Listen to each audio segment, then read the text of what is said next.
Weathering. सो weathering 3 type की है, जिसमें से फिजिकल वेदरिंग हमने कंप्लीट कर लिया है। इसके फैक्टर्स भी देखे थे हमने, कौन कौन से फैक्टर्स किसी भी टाइप की वेदरिंग को कैसे अफेक्ट करते हैं। So next type is chemical weathering. Chemical means जहां पे देयर इज रिएक्शंस और ये केमिकल प्रोसेसेस के कारण हो रहे हैं।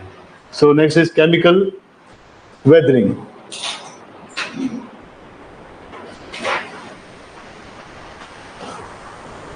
इसमें लिखिए chemical weathering means decomposition of the rocks in Situ.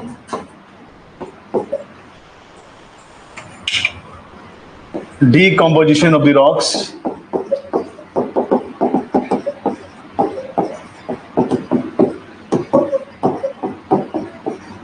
in situ means static, कि रॉक्स जो है डीकम्पोज हो रही है, टूट रही है। कैसे? क्योंकि यहाँ पे कुछ एक केमिकल प्रोसेसेस हो रही है, जैसे कार्बोनेशन, राइट, जैसे लाइमस्टोन में होता है, चूना पत्थर में होता है। ऑक्सीडेशन, बिकॉज जहाँ पे आयरन आपकी रॉक्स है उसमें आयरन ऑक्साइड मींस जंग लग जाता है, ऑक्सीडेशन प्रोसेस होती है। सॉल्यूशन, जहाँ पे आपकी जो रॉक्स है वो केमिकली डीकम्पोज हो जाती हैं या फिर डिसॉल्व हो जाती हैं कुछ एक लिक्विड्स में। तो solution, carbonation and oxidation are the major processes जो कि डीकम्पोज करती हैं रॉक्स को। सो chemical weathering is the decomposition of the rocks in situ, means that is static due to combined action of water and minerals. Due to combined action of water and minerals। और ये क्यों होता है? क्योंकि पानी के साथ मिनरल्स घुल जाते हैं या फिर कंबाइन हो जाते हैं, मिक्स हो जाते हैं। Therefore it is known as chemical weathering, which is mainly associated with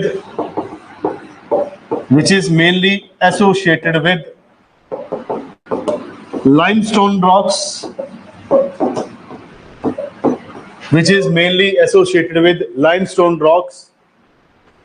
और कैल्शियम रॉक्स,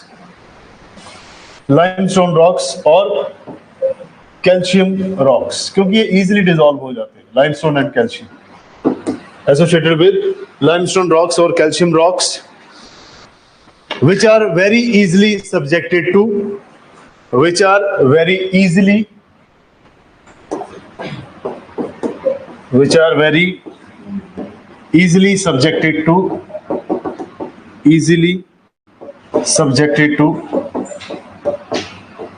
वेदरिंग, जहां पे वेदरिंग प्रोसेस बहुत इजीली हो सकती है। तो ज्यादातर ये लाइमस्टोन, चूना पत्थर और कैल्शियम रॉक्स में पाया जाता है। सो केमिकल वेदरिंग क्या है? ये डीकम्पोजिशन होता है रॉक्स का, इन सीटू प्रोसेस है, मीन स्टैटिक प्रोसेस है, जहां पे है वहीं पे होगा, इसमें मूवमेंट नहीं होगा आपके किसी भी पार्ट टाइप्स के मिनरल्स का, पार्टिकल्स का या फिर किसी भी मटेरियल का। ज्यादातर यहाँ पे वाटर और मिनरल जब कंबाइंड हो जाते हैं या फिर डिसॉल्व हो जाते हैं एक दूसरे के साथ, तो उससे ये एक्टिविटी होती है।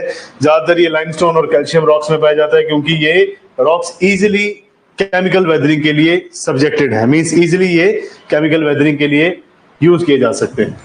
नेक्स्ट लिखिए टाइप्स ऑफ केमिकल वेदरिंग। कितनी टाइप्स होती हैं केमिकल वेदरिंग की? Types of chemical weathering, chemical weathering की टाइप्स ऑफ केमिकल वेदरिंग। सत श्री अकाल जी, चेत सिंह, खुशप्रीत, रितु रानी, करणवीर सिद्धू, आपको good afternoon. Types of chemical weathering, पहला है solution. First is solution. Solution one liner ही है। सॉल्यूशन मतलब घोल, घोल मतलब मिश्रण, राइट। सॉल्यूशन में लिखिए this is the dissolution of minerals which are soluble in water. This is dissolution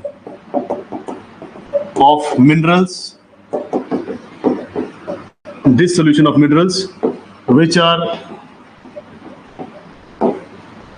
soluble in water. Dissolution का मतलब क्या है? ऐसे मिनरल जो कि इजिली डिसॉल्व हो सकते हैं किसी soluble in water. Dissolution of minerals which are soluble in water. For example, NaCl को लिया और घोल दिया पानी में, है ना? That is आपका डिसॉल्व होने वाले मिनरल्स जो कि सोल्यूबल हैं वाटर में, जो कि पानी में इजिली डिसॉल्व हो सकते हैं, या फिर सोल्यूबल मतलब घुलनशील हैं, जो इजिली घुल जाते हैं पानी के साथ। नेक्स्ट आपके पास carbonation. Second process of chemical weathering is carbonation. जैसे कंप्लीट होता है आपका वेदरिंग, मैं पुराना वाला थोड़ा सा दोबारा से आपको बता दूंगा कि क्या क्या टाइप्स थे, क्या कुछ आपने किया है इसमें। अभी मैं इसको बीच में नहीं रिपीट कर रहा क्योंकि बहुत टाइम वेस्ट होता है, आधा घंटा चला जाता है उसी में। नेक्स्ट इज कार्बोनेशन, जहां पे कार्बोनिक प्रक्रियाएं होंगी, जहां पे कार्बोनिक रिएक्शंस होंगे। Thank you Harpreet Kaur. Carbonation, it is the solution of minerals of the rocks. It is the solution of mineral of the rocks. It is the solution of minerals of the rocks. तो carbonation क्या है? एक solution है जो कि rocks के mineral का है। So it is the solution of minerals of rocks. तो आपकी चट्टानों के बीच में कौन से मिनरल्स पाए जाते हैं, कौन से खनिज पाए जाते हैं, उसका जो मिश्रण है उसको हम कह रहे हैं carbonation. So it is the solution of minerals of the rocks which are rich in calcium and limestone, which are rich in calcium and limestone। तो ऐसी मिनरल्स जो कि कैल्शियम और लाइमस्टोन से रिच हैं, ऐसे खनिज जो कि कैल्शियम और लाइमस्टोन या चूना पत्थर के चट्टानों के साथ में, मिनरल्स के साथ में समृद्ध है या रिच हैं, उसका सॉल्यूशन जो है उसको हम कह रहे हैं कार्बोनेशन। क्यों? क्योंकि ये कार्बोनेट होंगे बाद में। फॉर एग्जांपल कैल्शियम को अगर आप रिएक्शन कराएंगे तो कैल्शियम आगे चलकर फर्दर आपको कार्बन डाइऑक्साइड या कार्बन यहाँ पे प्रोड्यूस करके देगा। लाइमस्टोन रॉक्स में भी there is release of carbon dioxide. So ये कह रहे हैं कि कार्बोनेशन जो है एक सोल्यूशन है मिनरल्स का जो कि रॉक से मिलकर बना है। सो और ये जो रॉक्स हैं these are rich in calcium and limestone. Full stop के बाद लिखिए normal rainfall is slightly acidic. जो आपका सामान्य वर्षा होती है that is acidic. So normal rainfall is slightly acidic in nature. Slightly acidic in nature. आपके पीसीएस में है एसिड, बेस, है ना? और क्या होता है? एसिड, बेस एंड सॉल्ट्स, है ना? तो ये आपके एनसीईआरटी क्लास 10th 9th उनको अच्छे से पढ़िए। उसमें है एसिडिक क्या होता है, बेस क्या होता है, कौन खट्टा होता है, कौन मीठा होता है, ये सब कुछ दे रखा है उसमें, फालतू की चीजें। बट एसिड क्या होता है, बेस क्या होता है, वो आपको पता होना चाहिए। पीएच स्केल क्या होता है, 0 to 7 क्या होता है, 7 to 14 क्या होता है, राइट? और पीएच स्केल के हिसाब से आप इसको कैसे कैसे, और आपके पास कौन कौन से नेचुरल आपके पास पिगमेंट्स है जिनको यूज करके आप पता कर सकते हैं कि कोई चीज एसिडिक या बेसिक है, तो वो आपसे पूछते हैं एग्जाम में। सो normal rainfall is slightly acidic in nature. जो सामान्य वर्षा होती है वो थोड़ी सी अम्लीय होती है। अम्लीय means that is acidic in nature, comma this is because rain water reacts with atmospheric carbon dioxide. This is because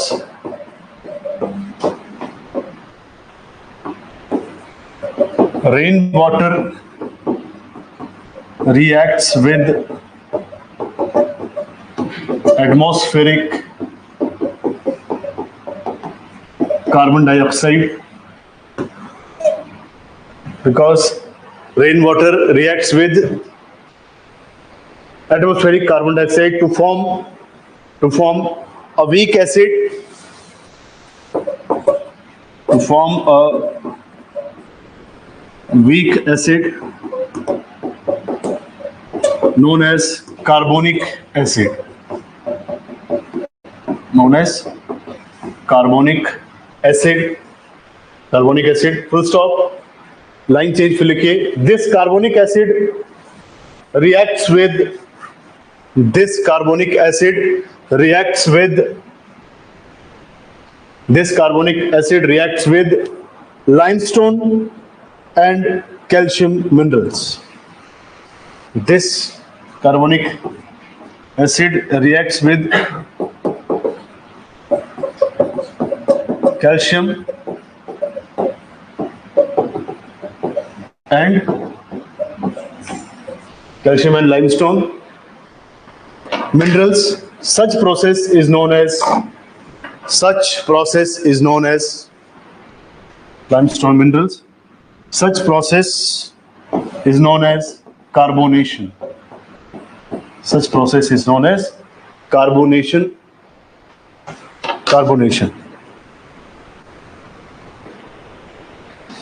तो सिंपल कार्बोनेशन क्या है? ये एक ऐसा प्रोसेस है जहां पे there is a solution of minerals of rocks which are rich in calcium and limestone. ऐसी रॉक या फिर सिंपल एक सॉल्यूशन है मिनरल्स का, और ये मिनरल्स कौन से हैं?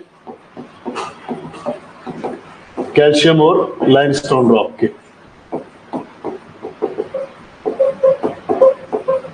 और जब ये मिनरल्स एक सॉल्यूशन की फॉर्म में होते हैं तो जब भी बारिश होगी तो जो नॉर्मल रेनफॉल है ये थोड़ा सा एसिडिक होता है. एसिडिक का पता कैसे चला? क्योंकि ये जब वर्षा का पानी गिरता है तो पानी प्लस आपका जो ये एटमॉस्फेयर में कार्बन डाइऑक्साइड है, they react with calcium and limestone rich rocks, और उसके बाद ये कार्बोनिक एसिड बनाते हैं. यही कार्बोनिक एसिड जो है आगे चलकर आपके लाइमस्टोन और कैल्शियम चट्टानों के साथ मिलकर रिएक्ट करता है और कार्बोनिक एसिड बनाता है. That is why this is the process of carbonation.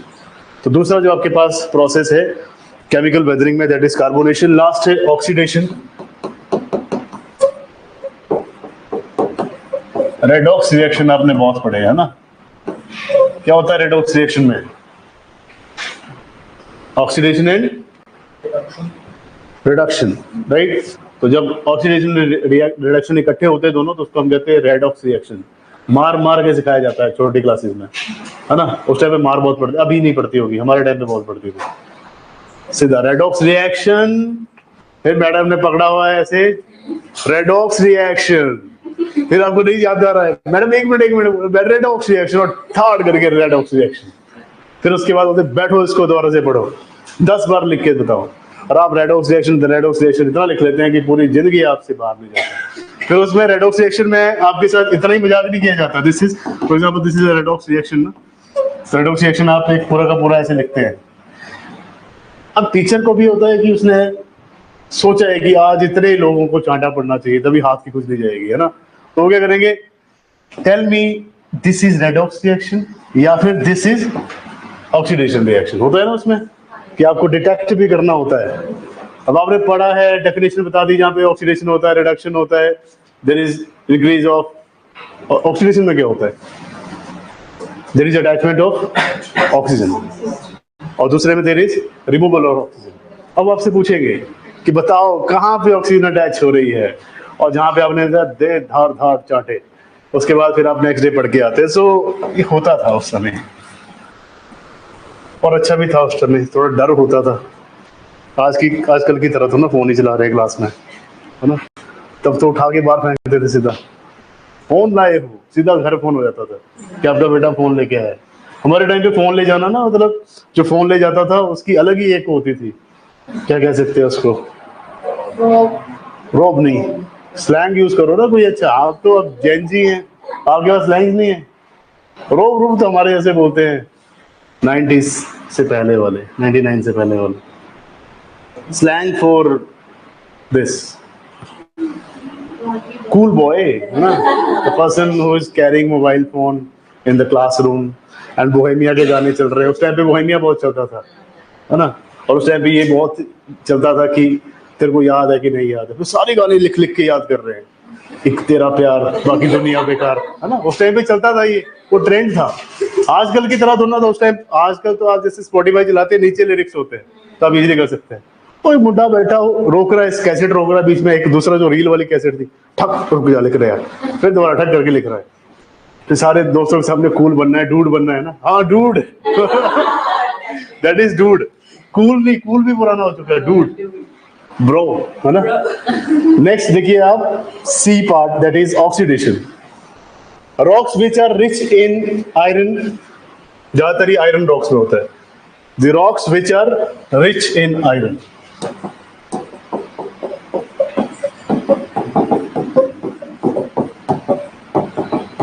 the rocks which are rich in iron, especially in equatorial region, especially in equatorial region. क्यों equatorial region? Because this region is having high heat and humidity throughout the year. Uniform temperature रहता है यहाँ पे, uniform temperature condition रहती है. So rocks which are rich in iron लिखना था, यहाँ मैंने specially लिख दिया. The rocks which are rich in iron, especially in the equatorial region or tropical and subtropical region. Equatorial region or tropical and subtropical region. Tropical, subtropical ये सब चीजें पढ़ेंगे आप उसमें क्लाइमेटोलॉजी में। जब आप प्रेशर बेल्ट्स पढ़ेंगे तो आपको पता चलेगा कि कौन कौन से टाइप्स ऑफ क्लाइमेट्स हैं। इक्वेटोरियल रीजन क्या है, सब ट्रॉपिकल क्या है, ट्रॉपिकल क्या है, टेम्परेट क्या है, टुंड्रा क्या है, वो लेटर ऑन आप पढ़ेंगे। बट आपने बायोम्स पढ़े हैं तो थोड़ा सा आप इसको रिलेट कर सकते हैं। So rocks which are rich in iron specially in equatorial and region और tropical and subtropical region due to high heat and humidity, due to high heat and humidity, due to high heat and humidity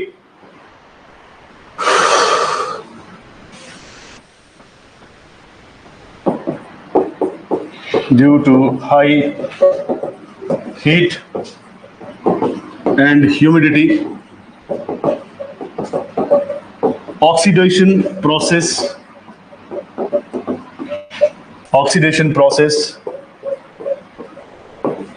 prominently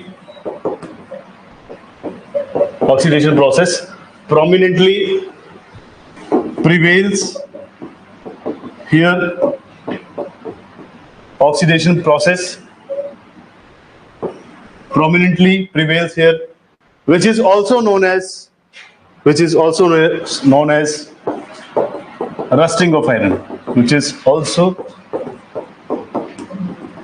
known as rusting of iron. 6th class में पूछा जाता है ना, rusting of iron is an, आगे जैसा is an oxidation reaction, redox reaction, reduction reaction, कौन सा reaction है आप टिक करते थे और खुश होते थे। Rusting of iron is an oxidation reaction. सब इकट्ठे बोलते थे, गुड मॉर्निंग में सब इकट्ठे बोलते थे ना, कोई जवाब होता था। आजकल गुड गुड करते हैं, ऐसे करके आवाज आ रही होती है कि पता नहीं कौन बात कर रहा है। उस टाइम पे क्या होता है, शर्म नहीं करते हैं, है ना, वो एक स्टेज होती है जहां पे बोल दिया तो बोल दिया, किसी को फर्क नहीं पड़ रहा है। अगर कोई मजाक उड़ा रहा है तो उसको लगता है कि मैं तो पूरी क्लास को डूब, जिसका ज्यादा मजाक उड़ता है।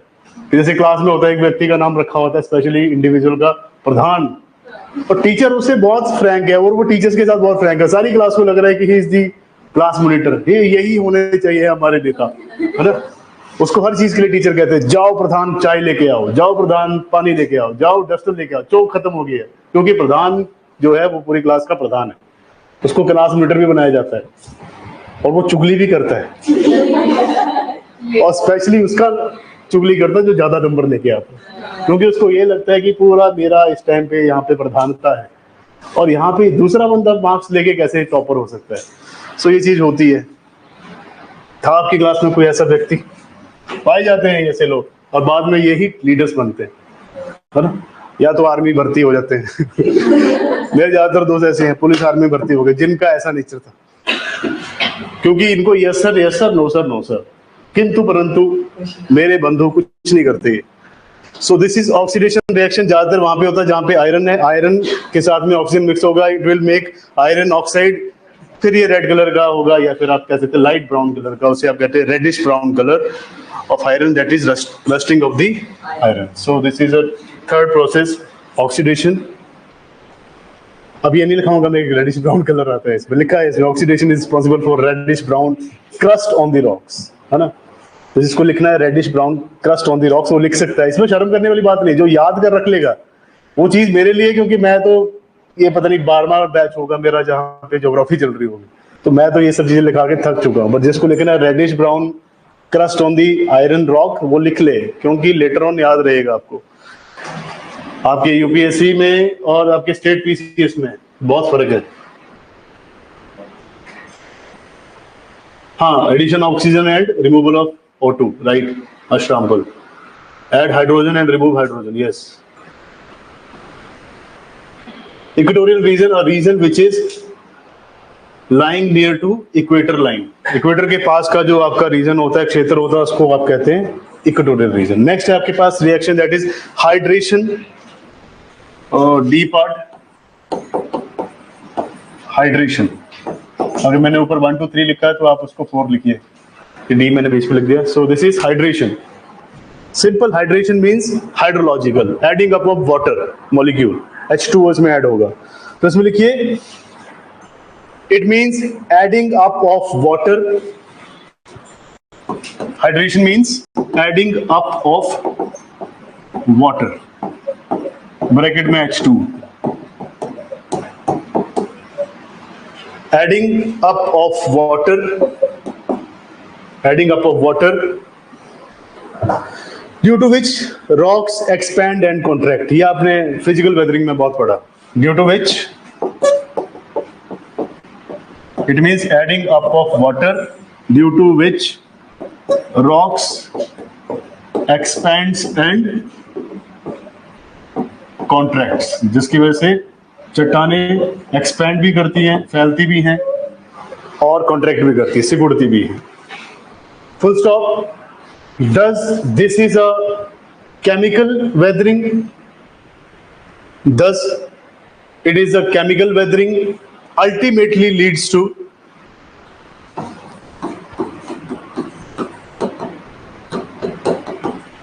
thus it is a chemical weathering.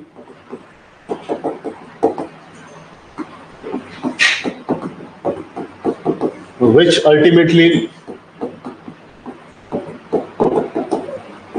leads to physical weathering. Ultimately lead to physical weathering. तो जब पानी ऐड हो रहा है तो उसको हाइड्रेशन प्रोसेस कहेंगे, मतलब केमिकल वेदरिंग. और जब ये पानी कभी फ्रीज हो रहा है, कभी मेल्ट हो रहा है, freeze and throw action of water कर रहा है, तो आप इसे कहेंगे दिस इज फिजिकल वेदरिंग. तो हाइड्रेशन जो है केमिकल वेदरिंग भी है और physical weathering, both.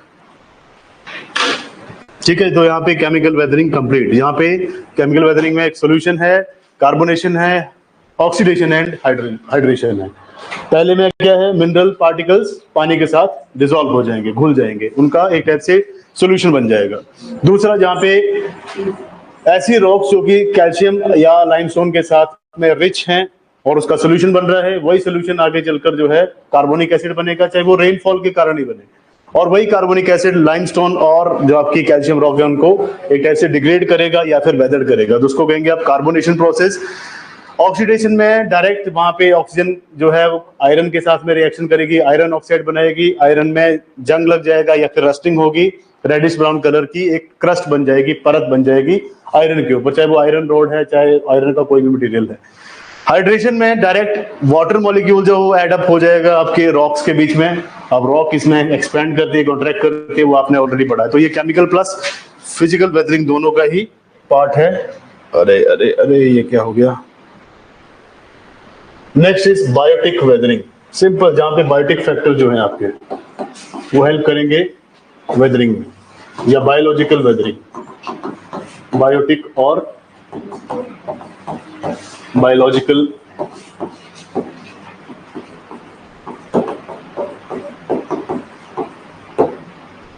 Weathering. Biotic और biological weathering.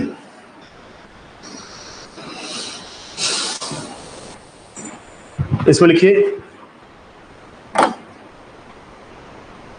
Biotic weathering causes loosening of the rocks.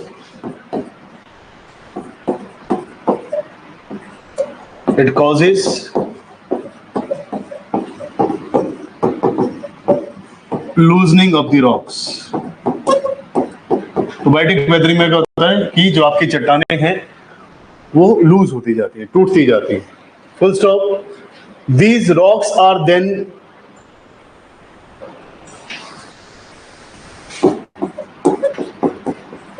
are then carried away by the different agents of erosion. These rocks are then carried by the different agents of erosion. Full stop. Weathering also causes breaking of big mountains. Weathering also causes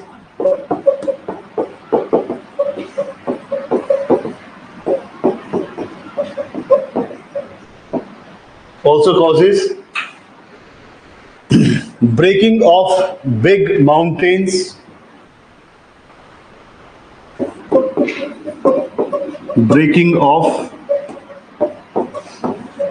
big mountains, which may cause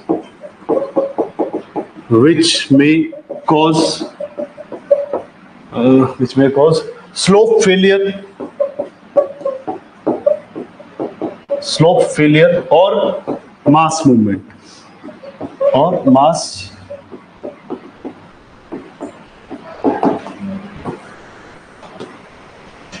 next ये कह रहे हैं कि जो weathering है इसके कारण बहुत बड़े बड़े माउंटेन्स भी टूटते हैं. जब ये माउंटेन टूटते हैं they ultimately leads to slope failure. Slope failure का मतलब क्या है कि पूरी की पूरी ढलान को तोड़ देते हैं अपने साथ. या जब भी ढलान से नीचे गिरते हैं तो देयर इज मास वेस्टिंग, जिसे आपने लैंडस्लाइड भी कहा था, without the action of water, wind and glacier. तो वेदरिंग अगर स्टैटिक प्रोसेस से हो रही है और वहां पे बड़े माउंटेन्स टूट रहे हैं, इन बड़े माउंटेन्स के टूटने के कारण जो हमने अनलोडिंग एंड एक्सपांशन में देखा था, तो माउंटेन जब टूटेगा तो अपने साथ में जितने भी अंडरलाइंग रॉक्स हैं, उसके नीचे जितनी भी चट्टानें उनको भी तोड़ते हुए जाएगा. तो उससे स्लोप फेलियर मतलब पूरी की पूरी ढलान को साथ ले जाएगा. साथ साथ में जब ये पूरे के पूरे ढलान को साथ में लेकर जा रहा है तो उसको कहते हैं मास मूवमेंट. मास मूवमेंट क्यों? क्योंकि मल्टीपल टाइप्स के स्टोन्स, पेबल्स, ट्रीज, मड, हर चीज को अपने साथ में लेके जाएगा, तो उसको मास मूवमेंट कहते हैं या फिर लैंडस्लाइड कहते हैं. नेक्स्ट सेकंड पॉइंट लिखिए. ये फर्स्ट पॉइंट था आपका, सॉरी आपने पॉइंट में लिखा होगा. This is first point biotic का. सेकंड पॉइंट लिखिए बायोटिक में. Weathering breaks the top layer of the rock. Weathering break the top layer of the rock.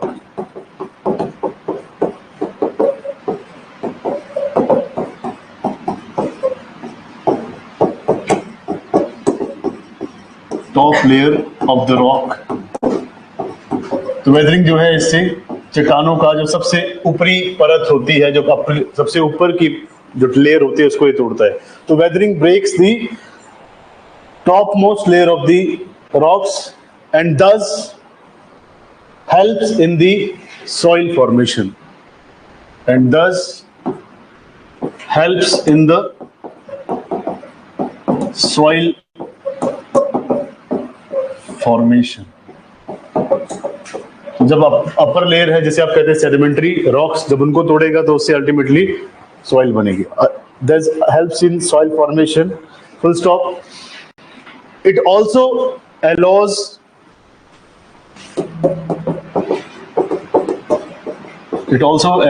microorganisms. It also allows microorganisms to live into the soil, to live into the soil, to live into the soil, which ultimately increases the soil fertility. which ultimately increases the soil fertility.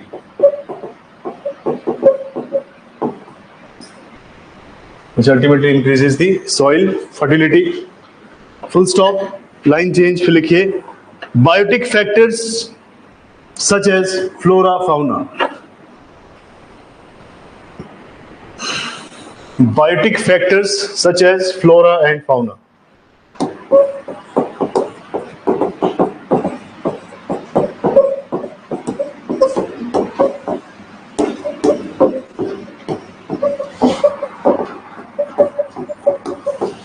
Biotic factors such as flora and fauna enriches the soil with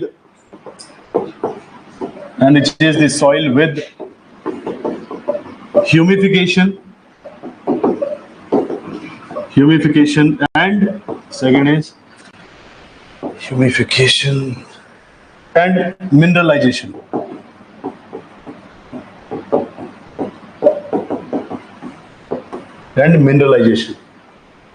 simply कह रहे हैं कि biotic factor जैसे कि flora fauna, जैसे कि वनस्पति और जीव जंतु, ये भी सॉइल को समृद्ध करते हैं। किससे? ह्यूमस से, राइट। ह्यूमस कैसे? पेड़ों की जो आपके बायोमास है उससे।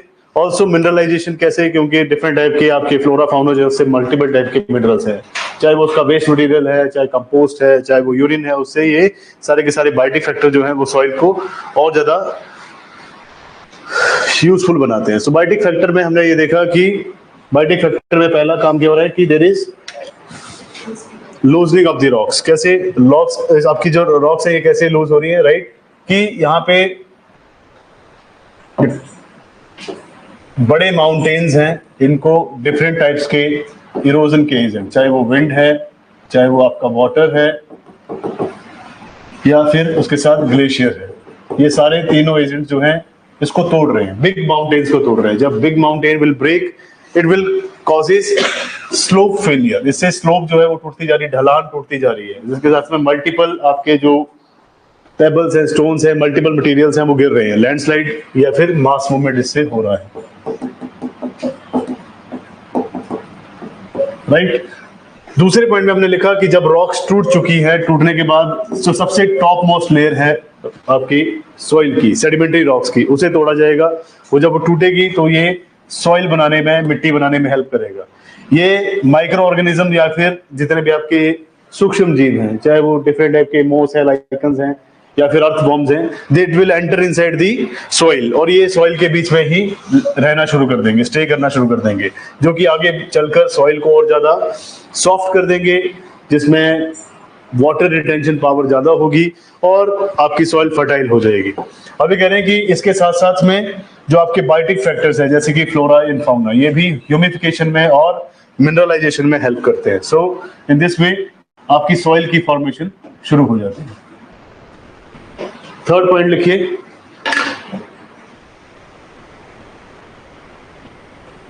Third point, the weathered materials are deposited in different places. Different places.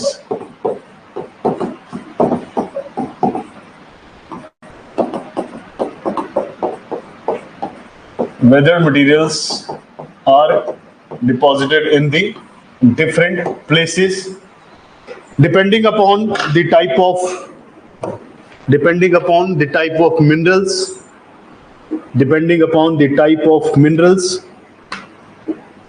as well as type of weathering. Depending upon the type of minerals and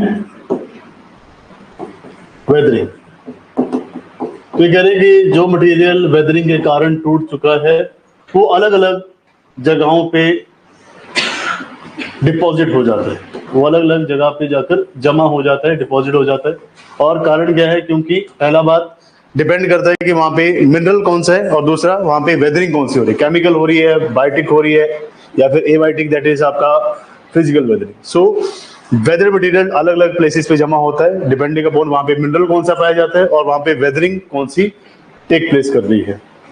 full stop के बाद लिखिए एग्जाम्पल, इसका एग्जाम्पल कि कौन कौन से वेदर मटेरियल अलग अलग जगहों पे डिपॉजिट होते हैं, मिनरल के हिसाब से या फिर आपके वेदरिंग के हिसाब से। Example, calcium carbonate from rocks is dissolved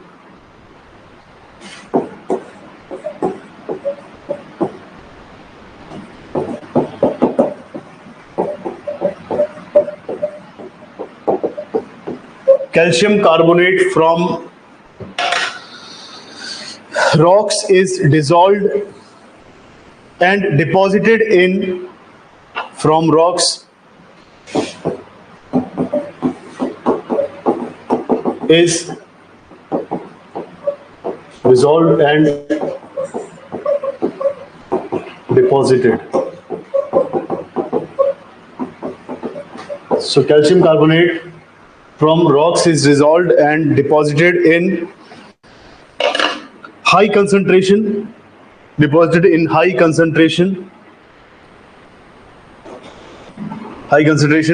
which makes mineral exploration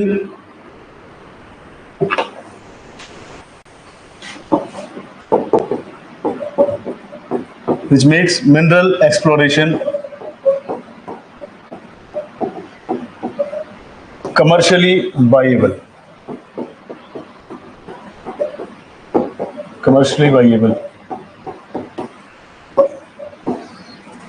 तो कह रहे हैं कि यहाँ पे जैसे हमने कहा कि वेदर मटेरियल जो है अलग अलग जगहों पे अलग अलग प्लेसेस पे जाके डिपॉजिट होता है, डिपेंड करता है कि वहाँ पे मिनरल कौन सा है या फिर वहाँ पे वेदरिंग कौन सी टेक प्लेस कर रही है।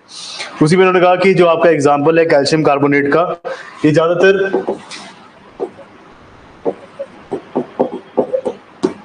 अंडरलाइन रॉक्स के साथ में सिंपल कैल्शियम है, कैल्शियम के साथ में there is addition of water plus atmospheric carbon dioxide. तो जब इनके साथ मिलता है ये कैल्शियम कार्बोनेट बनाता है, मतलब डिपॉजिटेड रहता है, डिसॉल्व रहता है। और आगे चलकर अगर हमें कभी भी किसी रॉक्स में से कैल्शियम चाहिए या फिर आपको मार्बल रॉक चाहिए, तो आप इजीली पता लगा सकते हैं कि मार्बल रॉक कहाँ पे अवेलेबल है, क्योंकि जहाँ पे कैल्शियम कार्बोनेट की मात्रा ज्यादा होगी there is a presence of marble rocks या फिर कैल्शियम रॉक्स या फिर लाइमस्टोन रॉक्स। एक और एग्जांपल लिखिए, दो एग्जांपल्स हैं। Example, due to the process of weathering and erosion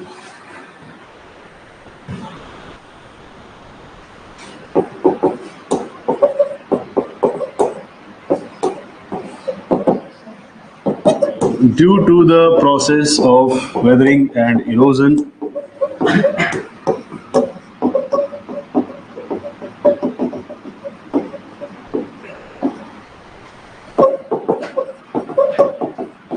the sand in Kerala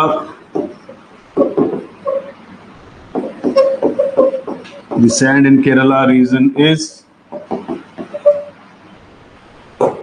rich with monazite. Monazite is a radioactive element, radioactive material. So due to the process of weathering and erosion, the sands in Kerala region are rich with monazite sand. इसे monazite sand भी कहते हैं या monazite radioactive substance. अभी जो monazite है इसको आप जैसे थोरियम यूज करते हैं आप न्यूक्लियर फ्यूल में, वैसे इसको यूज कर सकते हैं। आपके पास है यूरेनियम का जो waste material that is plutonium, उसे आप यूज करते हैं। आपके पास थोरियम बहुत ज्यादा पाया जाता है भारत में, तो मोनाजाइट जो है उसको थोरियम की तरह यूज कर सकते हैं एज अ न्यूक्लियर फ्यूल। और न्यूक्लियर फ्यूल की बात क्यों करते हैं, क्योंकि nuclear fuel only for nuclear warfare ही नहीं चाहिए हमें, ये सबसे क्लीन फ्यूल है, इसका जो प्रोडक्ट है वही रिएक्टेंट है, रिएक्टेंट ही प्रोडक्ट है, तो उसको मल्टीपल टाइम आप यूज कर सकते हैं, बट कंट्रोल्ड रिएक्शन में। ये हमने पढ़ा था उसमें साइंस एंड टेक में पहले।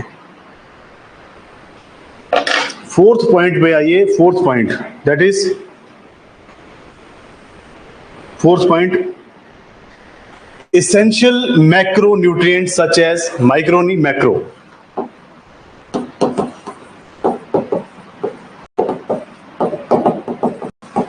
essential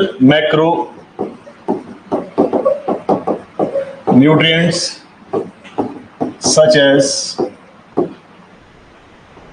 essential macronutrients such as potassium, iron, calcium, magnesium. Potassium,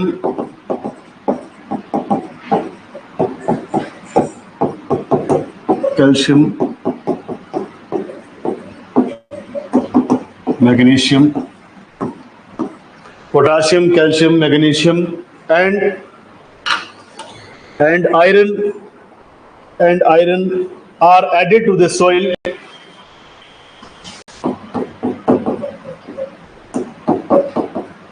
and iron are added to the soil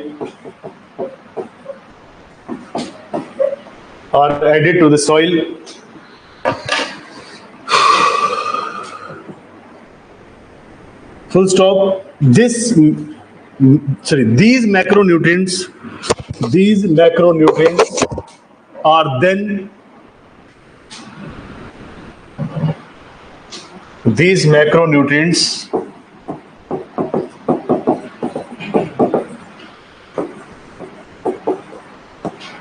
then through plants enters the human food chain,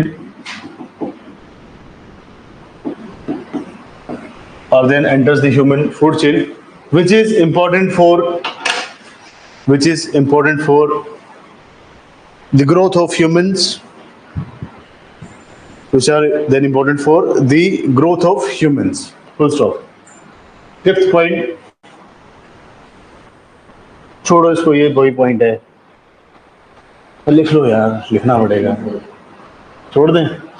नहीं लिख लो यार, मुश्किल हो जाएगी मेंस में, फिर पड़ेगा नहीं आपके पास पॉइंट्स। मैं तो अपनी तरफ से लेके चल रहा हूँ कि आपका प्री क्लियर ही है, आप मेंस लिखेंगे, तभी तो मैं इतना लिखा रहा हूँ। ये तो क्रैश कोर्स पता क्या होता है? क्रैश कोर्स नहीं है, ये फाउंडेशन कोर्स का पार्ट है वैसे 26 का, बट फिर भी पूरा लिखना पड़ेगा आपको, छोड़ नहीं सकते। छोटा सा पॉइंट लिखिए, weathering helps in breaking. Fifth point. Weathering helps in breaking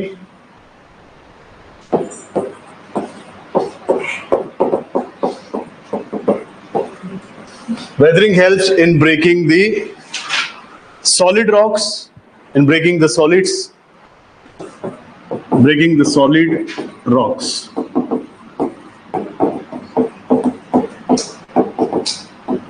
Weathering helps in breaking the solid rocks. Full stop.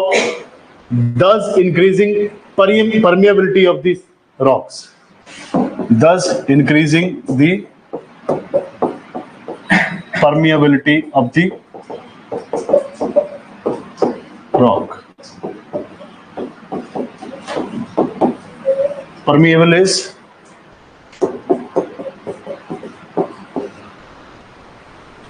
Permeable, आपने पढ़ा था ये परमिएबल, जहाँ पे आप बायोटेक्नोलॉजी में सेल पढ़ रहे थे ना। परमिएबिलिटी का मतलब क्या है कि जहाँ से material from high concentration to lower concentration जा सकता है, या higher concentration to lower concentration जा सकता है ना।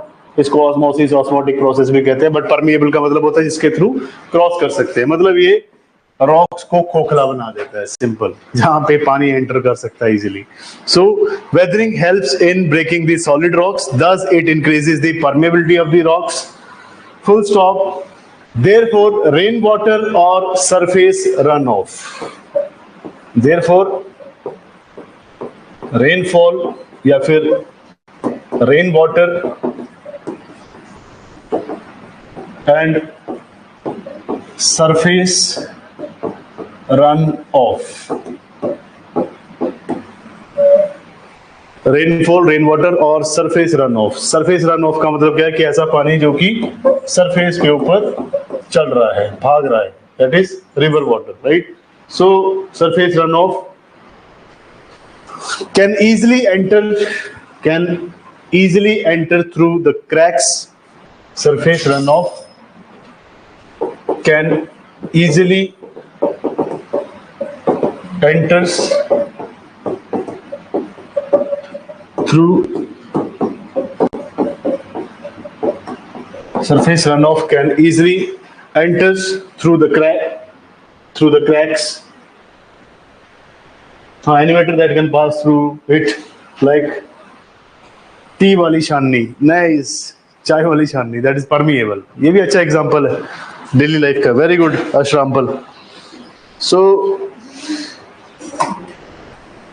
thus it increases the permeability of the soil.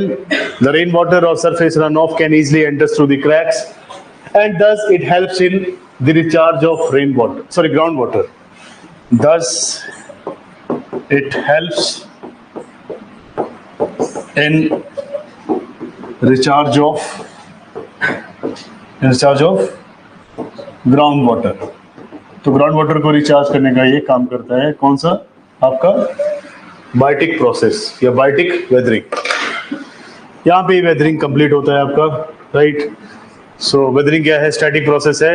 यहाँ पे स्टैटिक तरीके से चीजें टूटती हैं, और इन सीटू प्रोसेस है, मींस यहाँ पे कोई मूवमेंट नहीं होता मटेरियल का under the influence of gravity, और कुछ एक फिजिकल, केमिकल एंड आपके बायोटिक फैक्टर्स हैं जो कि वेदरिंग में हेल्प करते हैं. तो थोड़ा सा वेदरिंग देख लेते हैं. तो आपको कुछ नहीं लिखना है, आप आराम से बैठिए और देखिए. यहाँ पे कहीं पे गलती है वो आप बता सकते हैं.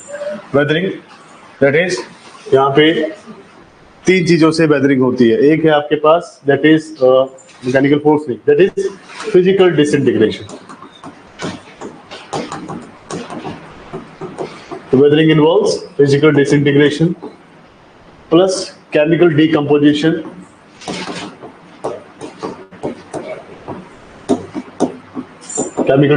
होती है यहाँ पे, प्लस बायोलॉजिकल कुछ एक फैक्टर्स हैं जो कि इसमें हेल्प करते हैं. सो 3 कारणों से वेदरिंग होती है. अब इसी के हमने टाइप्स भी देखे थे आगे.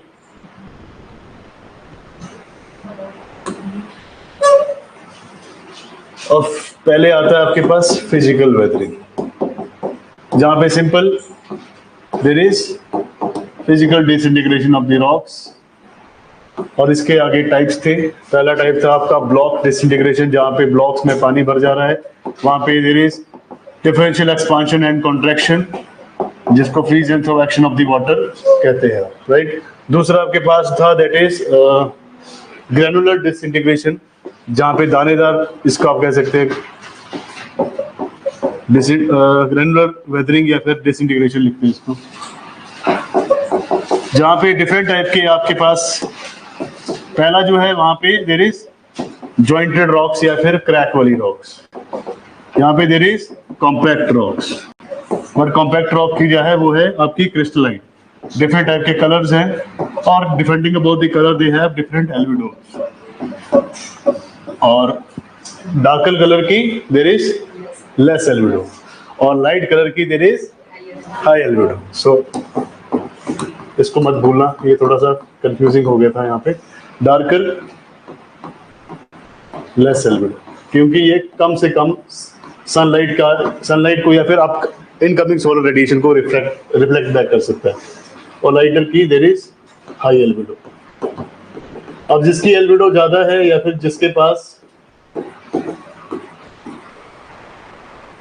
जिसकी एल्बिडो कम है, मींस वो ज्यादा सनलाइट को अब्सॉर्ब कर रहा है, तो वो इजीली एक्सपैंड करेगा, कॉन्ट्रैक्ट करेगा, टूट जाएगा. तो डार्कर क्रिस्टल पहले टूटेंगे, लाइटर क्रिस्टल बाद में टूटेंगे. वही ग्रैनुलर, डिफरेंट टाइप के ग्रैनुलस होंगे, डिफरेंट टाइप की दानेदार यहाँ पे वेदरिंग होगी. नेक्स्ट बताइए, पढ़ के बताइए. एक्सफोलिएशन में भी देयर इज अनियन पिलिंग. पर कारण क्या है, layer by layer, right. Layer by layer यहाँ पे रॉक्स जो है वो एक्सफोलिएट होंगी,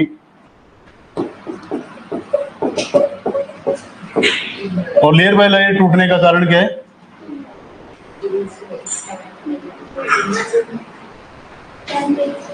टेम्परेचर, प्रेशर. एक्सफोलिएशन के बाद नेक्स्ट क्या था, जल्दी बताइए. कौन सा, अनलोडिंग एंड एक्सपांशन, क्योंकि यहाँ पे सुपर इनकम्बेंट लोड है, वो धीरे धीरे एक्सपेंशन एंड कॉन्ट्रैक्शन की वजह से टूटेगा। जब टूटेगा तो आपकी स्लोप फेलियर करेगा, स्लोप फेलियर करेगा तो पूरी ढलान के साथ जितने भी मटेरियल है उनको अपने साथ कैरी करके लेके आएगा, जिससे अनलोड भी होगा, एक्सपांड भी होगा, right. So this is unloading and expansion. And last आपके पास शटरिंग, जहां पे there is angular moment. So this is the 5 types जो कि आपके फिजिकल वेदरिंग की थी। आफ्टर दैट आपके पास वो भी किया आपने केमिकल वेदरिंग, इसका कलर चेंज करते हैं। देखिए घर जाके तो रिपीट होगा नहीं, तो थोड़ा सा यहीं पे रिपीट कर लो जल्दी से, 10-15 मिनट लगेंगे एक्स्ट्रा, कोई बात नहीं। Chemical weathering that is recomposition of the rocks due to chemical reactions. ये अभी किया आपने, रिपीट नहीं करेंगे इसको। सोल्यूशन बताइए, डिसॉल्व होना चीजों का, कार्बोनेशन,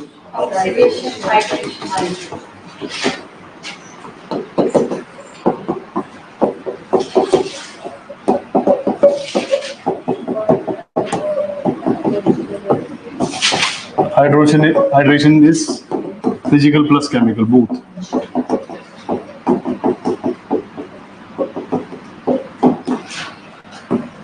ठीक है। बायोटिक में सिंपल है, पहले बड़ी रॉक को तोड़ना है, उसके बाद छोटी। सो बायोटिक पहले क्या होगा, breaking of big mountains,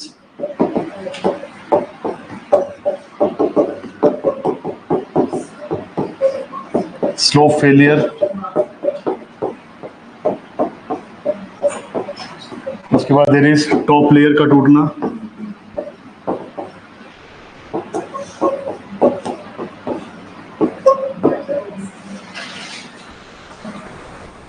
simple loosening of the rocks,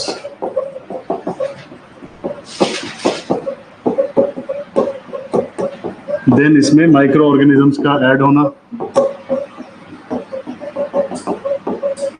इसको आप कहीं से भी जोड़ सकते हैं। माइक्रो ऑर्गेनिज्म आ गए तो ये रॉक को या फिर सेडिमेंट्स को परमिएबिलिटी की तरफ लेके जाएंगे, वाटर कैन इजीली सीप।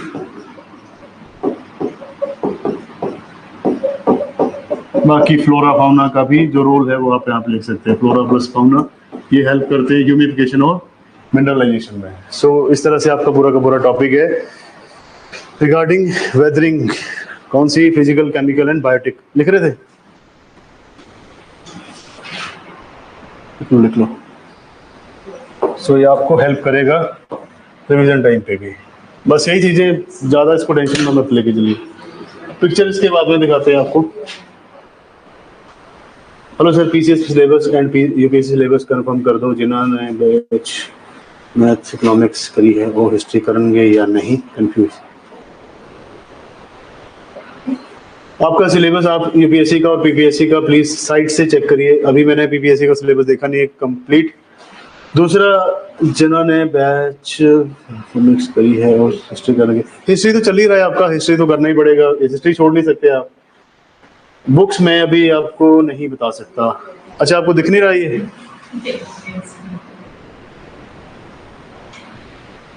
अभी दिखेगा थोड़ा सा। बुक्स आप देख लीजिए कौन सा वाला है अभी। अब देख, जितना है उसके नोट्स बनाओ, बुक्स की जरूरत नहीं है ना। बुक लोगे और कंफ्यूज होगे। ज्योग्राफी की बुक्स तो वैसे ही बेकार है, सही बताऊं तो। है मेरे पास फिजिकल ज्योग्राफी, अनटच्ड बुक है, नाम भी नहीं लिखा है मैंने उसके ऊपर। जैसे होता ना नाम लिख देते हैं अच्छे से पेन से, वो भी नहीं किया मैंने। किसी को चाहिए तो मैं सेम रेट पे बेचूंगा, कम भी नहीं दूंगा। क्यों? क्योंकि अभी वो बिल्कुल न्यू है। अगर मैंने उस पर नाम लिख दिया होता ना, फिर 100 रुपये कम कर लेता मैं। फिर अब वो पेज निकालना पड़ता, वो या हाईलाइटर से अपना नाम लिख लेते उस जगह। फिर डीआर खुल्लर की किताब है, बिल्कुल नहीं बताऊंगा आपको मैं कि वो लीजिए। कंफ्यूज नहीं करना है, जितना शॉर्ट टू शॉर्ट हो सके। जहां पे कमी पेशी रहेगी बता देना, मैं अपने हिसाब से करा दूंगा आपको। नेक्स्ट है आपके पास किताबें, लिमिटेड होनी चाहिए किताबें।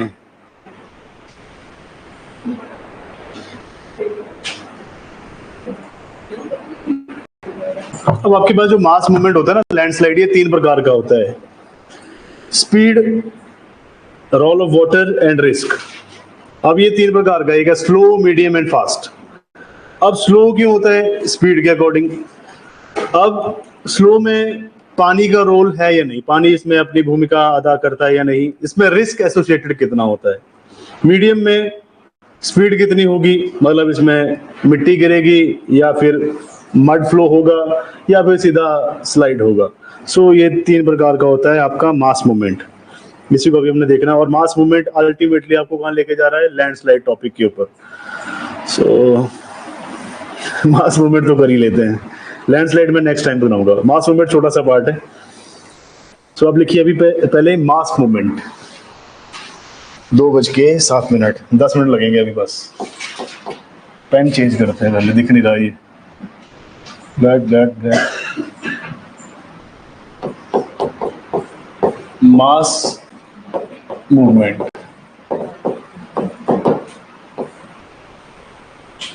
राइट, यहाँ पे लिखेंगे आप मास मूवमेंट में पहले स्लो टेबल बनाना है आपको, फिर आपके पास मीडियम, फिर नेक्स्ट आएगा मीडियम। फास्ट लिखूं इसको या सीधा फ्लाइट? हाँ, इसको सिंपल लिखिए, फास्ट या इंस्टेंट, फास्ट या फिर इंस्टेंट। राइट, सो 3 प्रकार के आपके पास यहाँ पे मास मूवमेंट होते हैं।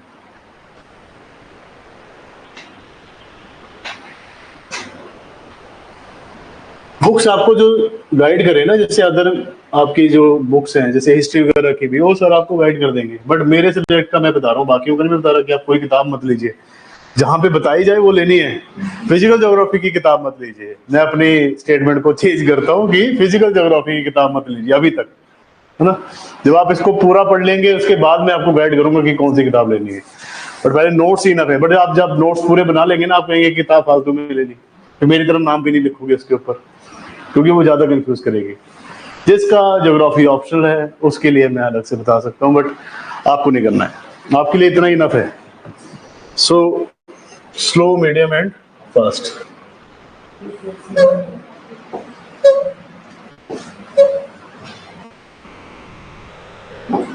सॉरी यहां से नहीं जाना चाहिए।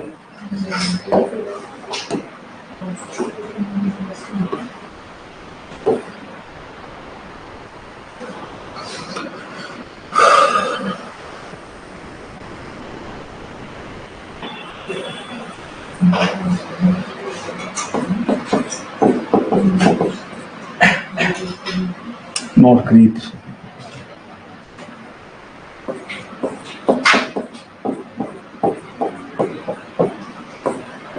स्लो मूवमेंट को कहते हैं सॉइल क्रीप, मीडियम को कहते हैं मड फ्लो,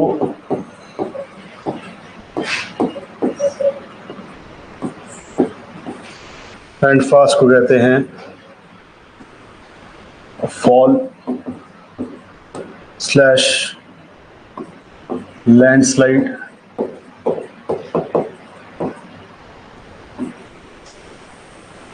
नहीं, ये नहीं लगाना, ब्रैकेट ठीक है, और अंडरलाइन।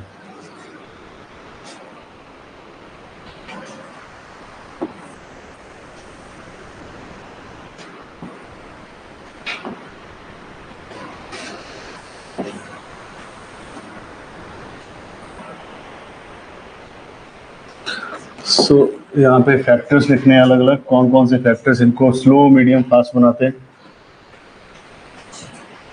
पहला है देयर इज स्पीड। तो डिपेंडिंग अपॉन स्पीड कितनी है इस मूवमेंट की, उसके हिसाब से इसको सॉइल क्रीप, मड फ्लो या फिर लैंडस्लाइड, रॉक फॉल कहेंगे। नेक्स्ट आपके पास रोल ऑफ वाटर, कि यहाँ पे पानी की क्या भूमिका रहती है। आफ्टर दैट लास्ट में है कि what are the risk associated, कि रिस्क कितना ज्यादा रहता है इसमें। ठीक है, so soil creep it is normal slow movement. तो यहाँ पे there is no role of water, यहाँ पे मिट्टी खुद ही गिरती है डिपेंडिंग अपॉन विंड या फिर under the influence of gravity, है ना, उसके कारण जो है मिट्टी गिरती है क्लिफ से। यहाँ पे risk, there is no risk associated. Mud flow it is fully saturated with water, ये पूरा पानी के साथ मिक्स होता है। सैचुरेशन का सिंपल सा मीनिंग है कि पानी के साथ में पूरा का पूरा मिट्टी या फिर मड मिला होता है, सो सैचुरेटेड विद वाटर। तो अगर हम यहाँ पे बात करें कि पानी का रोल कितना है, तो मैक्सिमम, तो मैं यहाँ पे सिर्फ मैक्स लिख रहा हूँ, मतलब पानी का मैक्सिमम रोल है, क्योंकि मिट्टी को मलबा बनाने का काम पानी ही कर रहा है, या फिर इसको कीचड़ बनाने का काम पूरा का पूरा पानी कर रहा है। यहाँ पे लिखे गया water acts as an not as a lubricating agent, lubricating agent.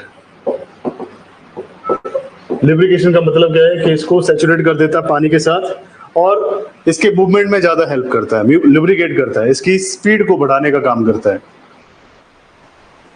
यहाँ पे mud flow is highly risky, या सिंपल इसमें हाई रिस्क एसोसिएटेड है ना, मलबे को या फिर मैक्सिमम, यहाँ पे पानी का मैक्सिमम रोल है।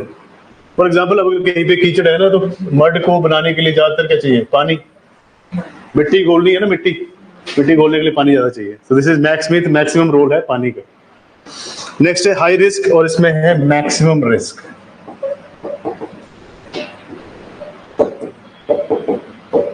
सो ये आपका पूरा का पूरा टेबल है फॉर मास मूवमेंट।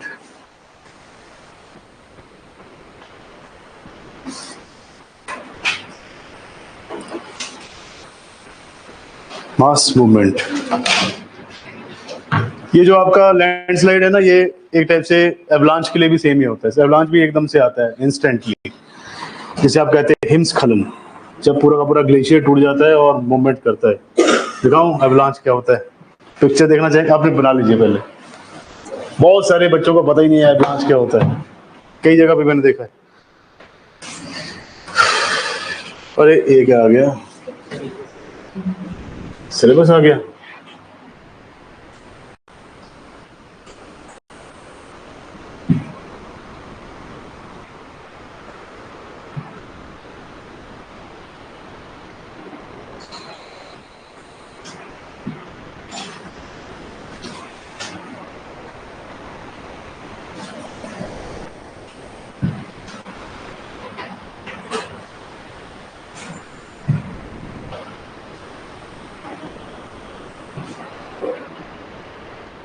इस तरह से जब बर्फ टूटती है तो ये पूरी बादल की तरह उड़ते हुए आती है। आपको लगता है कि बस ये सामने टूटा है एवलांच, बट इसकी स्पीड इतनी होती है कि कब आपके पास आ जाए आपको पता नहीं लगे। अब जब ये एवलांच होता है तो कई बार आप देखते हैं कि बहुत सारे आर्मी पर्सनल इसके नीचे दबे रह जाते हैं, क्योंकि दिस इज परमाफ्रोस्ट रीजन, बर्फ कभी पिघलती नहीं है।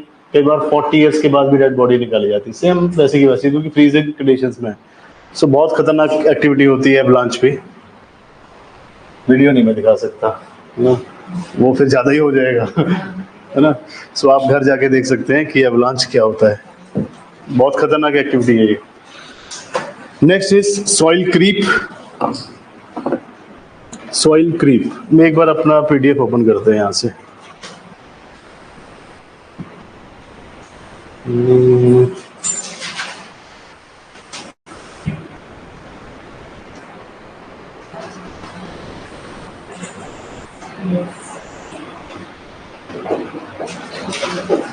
सॉइल क्रीप का है नहीं इधर यहाँ पे,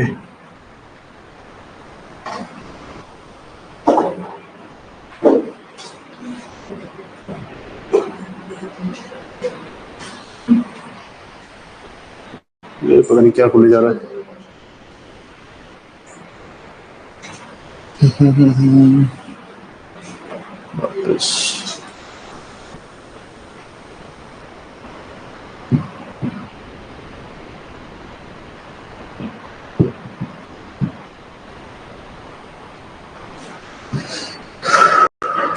एक बार क्या किया मैंने, नया नया बोर्ड आया था चंडीगढ़ में मैंने सबको वीडियो दिखाई।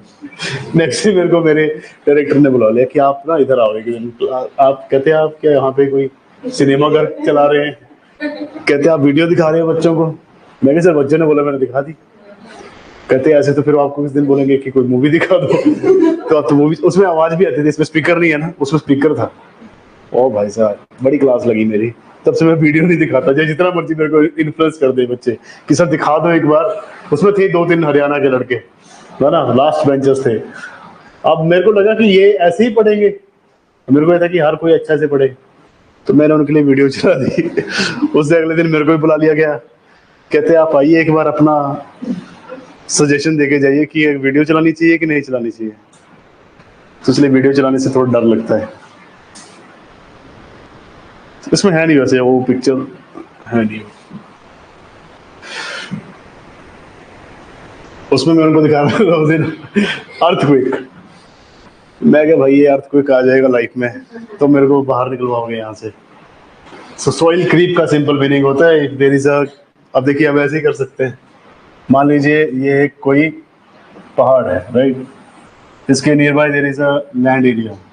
यहाँ से मिट्टी धीरे धीरे नीचे इकट्ठी होती जाएगी, यहाँ पे बहुत सारी ढेरी लग जाएगी मिट्टी की, उसी को हम कहते हैं that is soil creep. Soil जो क्रीप मीन्स रेंगते हुए नीचे की तरफ को आ रही है, दैट इज सॉइल क्रीप। अब इसमें देखिए soil creep, it is a very slow movement of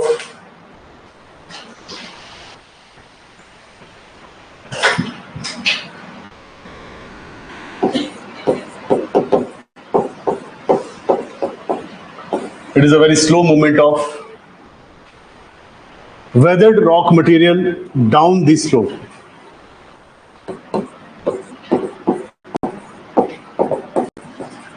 Very slow movement of weathered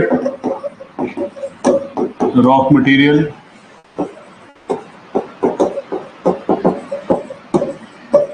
down the slope, which is due to the influence of gravity, which is due to influence of gravity.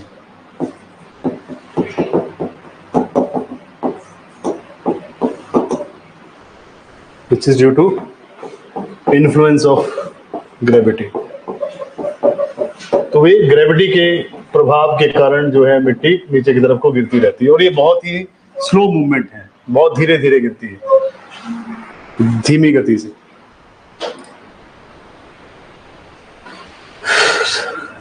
Okay, I trust sir बस exam qualified करना जैसे एक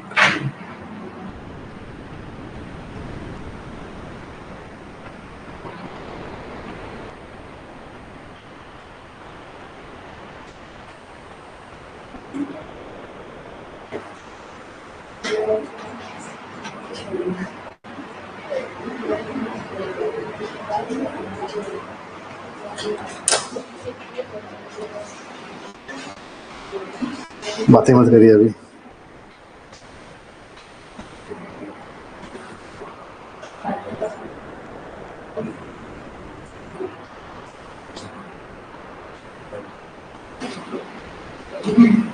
Next, so it is a very slow movement of weathered rock material down the slope, which is due to the influence of gravity. Full stop, paragraph change. Soil creep occurs on moderate to gentle slope.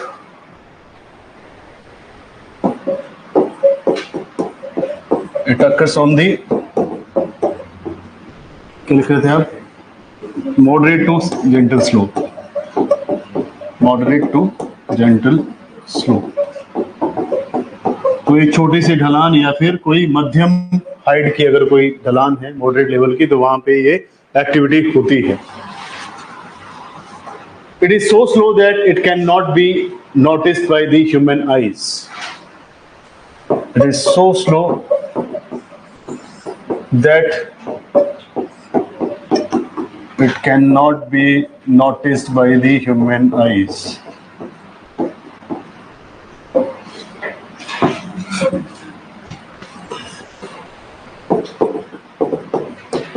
तो मानव अपनी दृष्टि से भी नहीं देख सकता, ये इतनी ज्यादा स्लो प्रोसेस है, प्रक्रिया है ना। But this process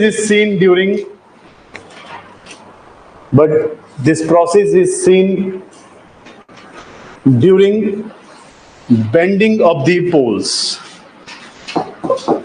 it is seen during the bending of the poles. अरे बहुत इजी है ये बात, वही डायग्राम बनाएंगे हम, देखते हैं। It is seen during the bending of the poles, POLES, in the hilly regions, poles. It is seen during the bending of the poles in the hilly regions.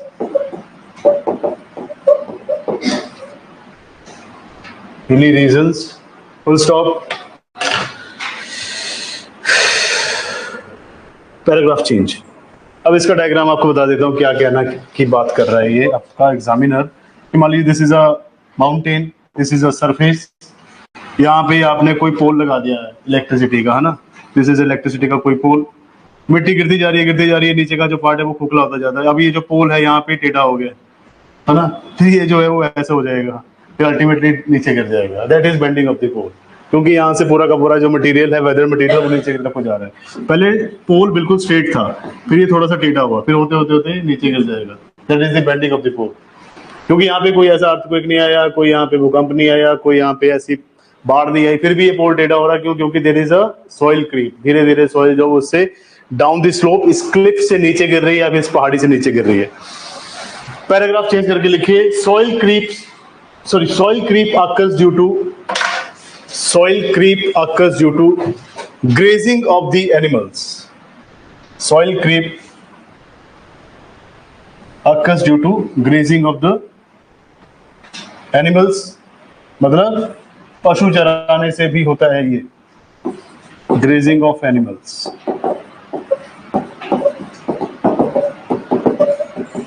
अब किसी चारागाह में, किसी घास के मैदान में कंटिन्यू अगर आपके एनिमल्स घास चरते रहेंगे तो उनके पाँव के थ्रू जैसे आप कहते हैं खुर कहते हैं ना, ओ यार एक बहुत एक मेरे पर सुना था मैंने किसी दिन, एक बंदे ने मतलब क्या कहते हैं चुटकुला बना दिया था इसको, है ना, या फिर फनी लैंग्वेज में बोला था, सार्कास्टिक।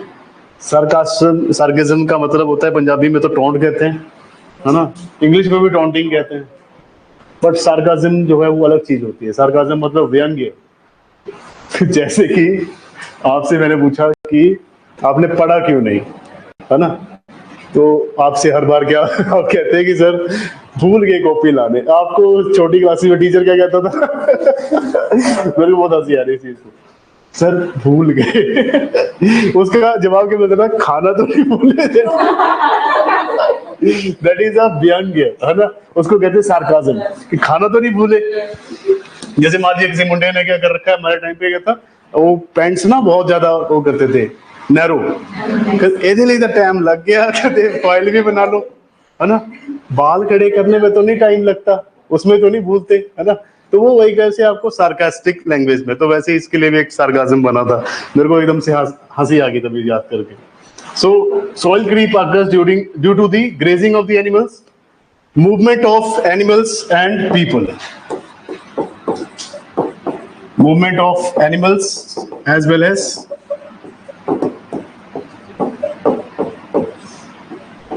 people. For example, आप किसी पार्क में टहलने जाते हैं, उसमें बहुत सारी ग्रासेस है, और एवरीडे वहाँ पे लोग क्या क्रिकेट खेल रहे हैं बच्चे, तो वहाँ पे पूरी की पूरी ग्रासेस रिमूव हो जाती है, आपको सिर्फ और सिर्फ मड देखने को मिलता है। जब भी बारिश होगी तो पूरा का पूरा कीचड़ बन जाएगा। So that is grazing of the animals and movement of the animals as well as people. ये भी क्या करता है, it causes breaking of the rocks.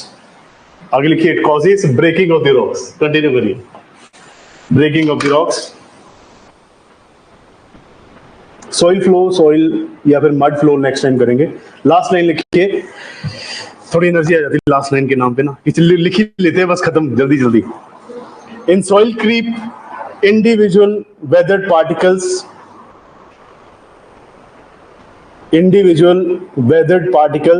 और soil particles, in soil creep individual weathered particles or soil particles move over each other. Individual particles or weathered particles move over each other